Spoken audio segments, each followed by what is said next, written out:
सिद्धि हिंदी विद्यालय YouTube channel में आप सभी का हार्दिक स्वागत है। आज हम कक्षा 10 विज्ञान और टेक्नोलॉजी विषय के अंतर्गत चैप्टर 15 हमारा पर्यावरण के बारे में आगे अभ्यास करेंगे। बच्चों, जो इस चैप्टर के जो टॉपिक थे वो तो हमने पढ़ लिए, परंतु कुछ एक प्रश्नोत्तर जिसकी जानकारी हम आज लेंगे। ठीक है, तो शुरू करते हैं। हमारा एक प्रश्न है, पहला ही प्रश्न है कि यदि हम कोई एक पोषक स्तर के सभी सदस्यों को दूर कर दे तो क्या होगा। कोई एक पोषक स्तर मतलब क्या? उत्पादक के सारे सजीवों को नष्ट कर दे, या तो तृणाहारी प्राणियों को नष्ट कर दे, या तो जो छोटे मांसाहारी है उसको नष्ट कर दे, या तो जो उच्च मांसाहारी है उसको नष्ट कर दे। मतलब कोई भी एक पोषक स्तर को हम नष्ट कर दे तो क्या होगा। बच्चों, आप सब जानते हो कि ये उत्पादक सजीव है। ठीक है, ये उत्पादक सजीव, ये तृणाहारी सजीव। उत्पादक सजीव जो हमारा है प्रथम पोषक स्तर, तृणाहारी सजीव हमारा द्वितीय पोषक स्तर, छोटे मांसाहारी तृतीय पोषक स्तर, छोटे मांसाहारी तृतीय पोषक स्तर, और उच्च मांसाहारी चतुर्थ पोषक स्तर। उच्च मांसाहारी चतुर्थ पोषक स्तर। बच्चों, हम सब जानते हैं कि तृणाहारी सजीव ऊर्जा कहाँ से लेंगे? उत्पादक में से लेंगे। मतलब भोजन प्राप्त कहाँ से करेंगे? उत्पादक में से। छोटे मांसाहारी कहाँ से लेंगे? तृणाहारी में से। और उच्च मांसाहारी कहाँ से लेंगे? छोटे मांसाहारी में से। ठीक है, अभी मान लीजिए कि हमने तृणाहारी पोषक स्तर के सभी सदस्यों को मार दिया। ठीक है, तो इसके तृणाहारी पर जो निर्भर है वो सजीव छोटे मांसाहारी, और तो तृणाहारी पर जो निर्भर सजीव है छोटे मांसाहारी, वो जीवित नहीं रहेंगे। अभी ये मर गए सारे, तो छोटे मांसाहारी पर जो निर्भर सजीव है उच्च मांसाहारी, वो भी जीवित नहीं रहेंगे। मतलब उच्च मांसाहारी भी मर गए।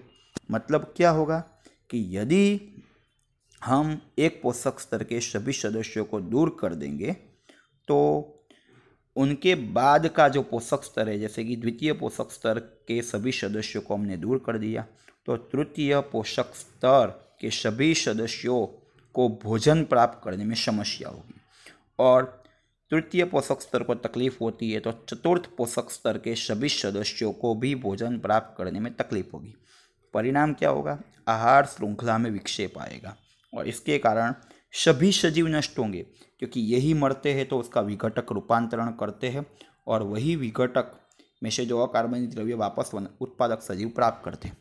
तो एक पोषक स्तर के सभी सजीव यदि मरते हैं तो सभी आहार श्रृंखला में विक्षेप, डिस्टर्बेंस पैदा होता है, और उसके कारण सभी सजीव मर जाते हैं और निवसन तंत्र असंतुलित बनता है। निवसन तंत्र असंतुलित बनता है। फिर एक 2 अंकों का वो अंतर है, जैव विघटनीय कचरा और जैव अविघटनीय कचरा। जैव विघटनीय कचरा और जैव अविघटनीय कचरा। जैव विघटनीय और जैव अविघटनीय कचरा। जैव विघटनीय और जैव अविघटनीय कचरा, इसके बारे में हमें जानकारी देनी है। जैव विघटनीय और जैव अविघटनीय कचरा। तो जिस कचरों का विघटन जैविक प्रक्रिया द्वारा होता है, जिस कचरे का विघटन जैविक प्रक्रिया द्वारा होता है उसे हम जैव विघटनीय कचरा कहते हैं, और जिस कचरे का विघटन जैविक प्रक्रिया द्वारा नहीं होता है उसे हम जैव अविघटनीय कचरा कहते हैं। बच्चों, बोर्ड परीक्षा के अंतर्गत ये प्रश्न आ चुका है। अंतर लिखो, जैव विघटनीय कचरा, जैव अविघटनीय कचरा। जिस कचरे का विघटन जैविक प्रक्रिया द्वारा होता है या तो होता है उसे हम जैव विघटनीय कचरा कहते हैं। जिस कचरे का विघटन जैव प्रक्रिया द्वारा नहीं होता है उसे हम जैव अविघटनीय कचरा कहते हैं। ठीक है, और इस जैव विघटनीय कचरों का निकाल विघटक द्वारा हो सकता है, और जैव अविघटनीय कचरों का निकाल विघटक सजीव द्वारा नहीं होता है, क्योंकि विघटक खुद सजीव है, ठीक है, विघटक खुद सजीव है, तो वो जैविक कचरे का ही विघटन करेगा, अजैविक कचरों का विघटन नहीं करता है। फिर इसमें से जो उदाहरण है जैव विघटन में, वो सड़े हुए सब्जी, फलों की छाल, मृत शरीर। जबकि जैव अविघटनीय में जो है वो है कांच, प्लास्टिक, पॉलीथीन, धातु, रासायनिक, जंतुनाशक, वो जैव अविघटनीय कचरा है, ठीक है।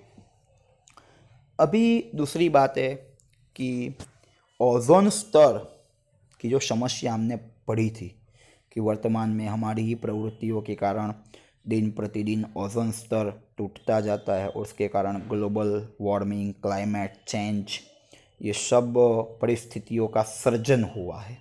तो हम क्या करेंगे इस परिस्थिति को निपटने के लिए? तो इस ओजोन स्तर का विघटन सीमित करने के लिए, या तो वो रुक जाए, उसके लिए हम कौन से कदम उठाएंगे? हम सबको पता है बच्चों, ओजोन स्तर, O3 अणु, ओजोन स्तर के बारे में हम सबको पता है कि ये ओजोन स्तर करता क्या है। सूर्य में से जो भी पराबैंगनी विकिरण आते हैं वो पृथ्वी पर की जीव सृष्टि के लिए नुकसानकारक है। सूर्य में से आने वाले पराबैंगनी किरण पृथ्वी पर की जीव सृष्टि के लिए नुकसानकारक है, ठीक है। तो उस पराबैंगनी विकिरणों से पृथ्वी पर के जीव सृष्टि की सुरक्षा ये ओजोन स्तर द्वारा होती है, क्योंकि ओजोन स्तर ये पराबैंगनी किरणों को अपने अंतर्गत शोषित कर लेता है।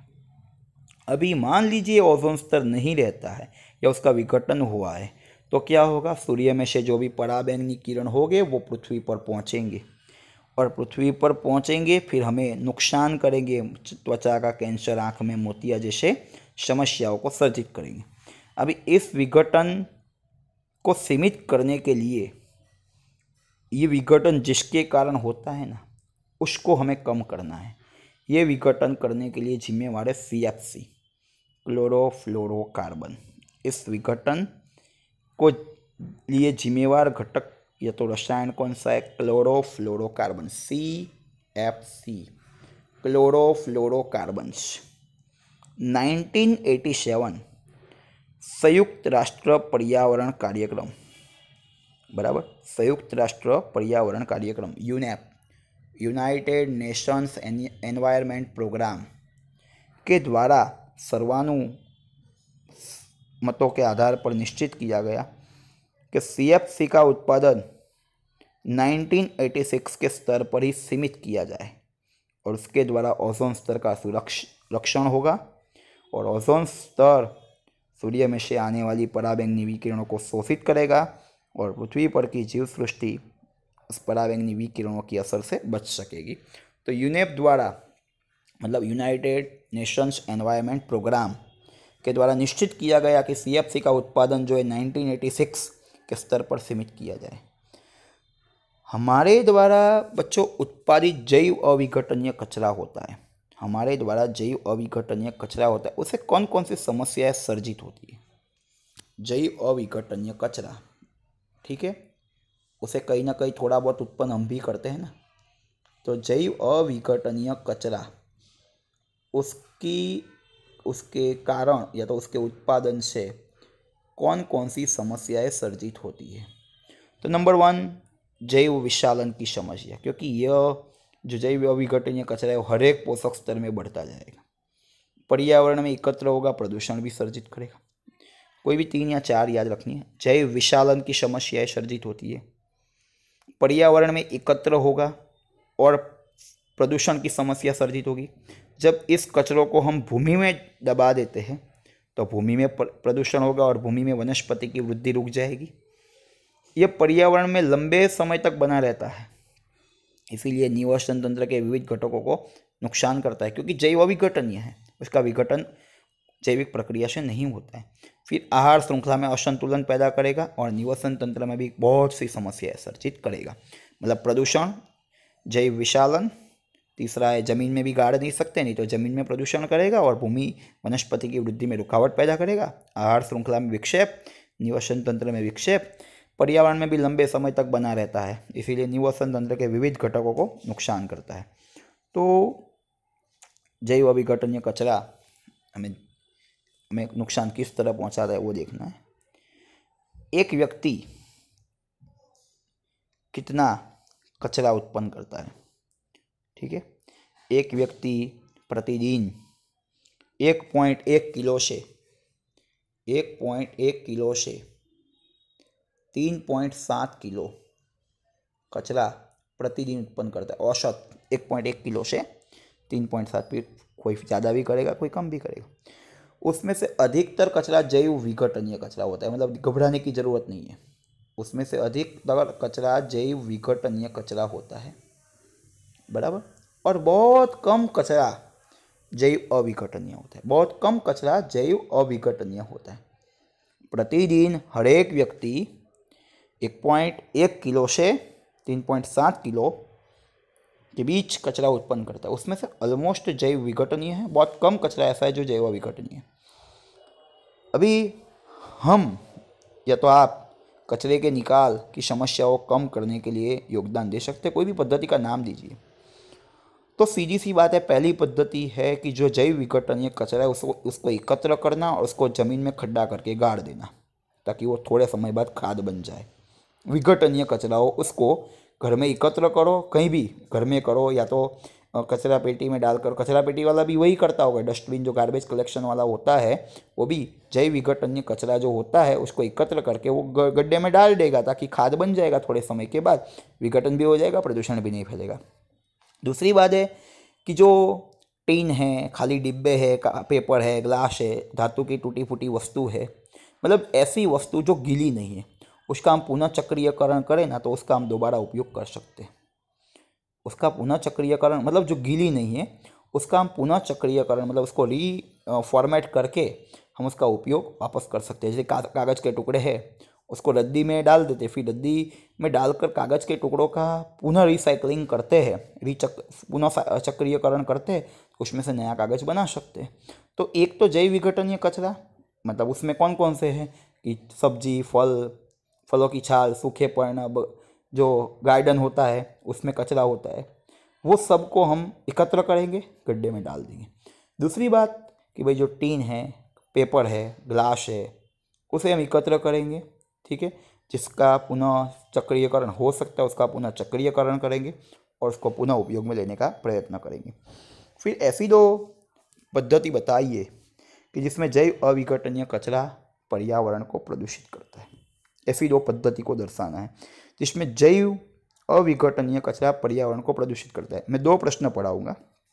एक, जैव अविघटनीय कचरा पर्यावरण को प्रदूषित करेगा, और दूसरा जैव विघटनीय कचरा पर्यावरण को प्रदूषित करेगा। सर्वप्रथम हम बात करते हैं जैव विघटनीय कचरा पर्यावरण को किस तरह प्रदूषित करता है। ऐसी हमें विधि के नाम लिखने हैं, ठीक है। तो जैव विघटनीय मतलब जिसका विघटन जैविक रीति से हो सकता है।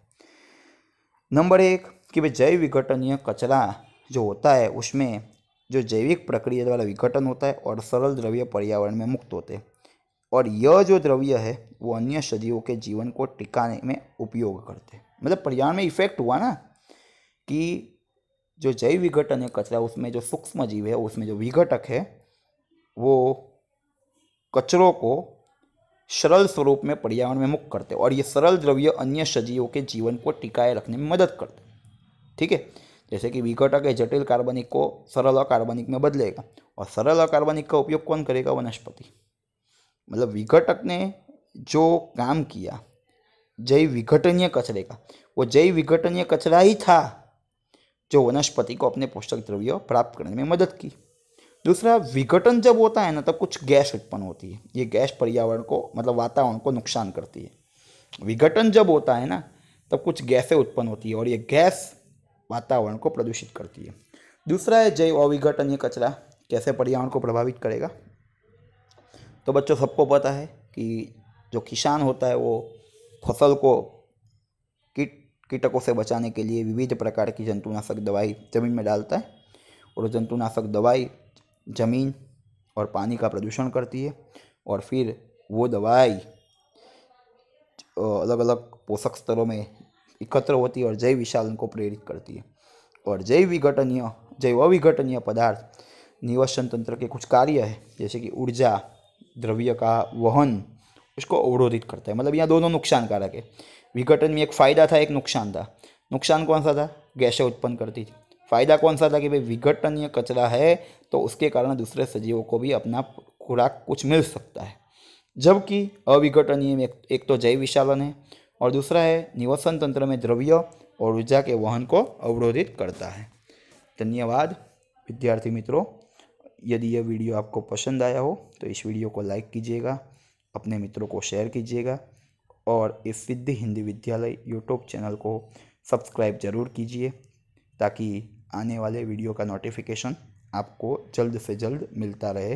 धन्यवाद।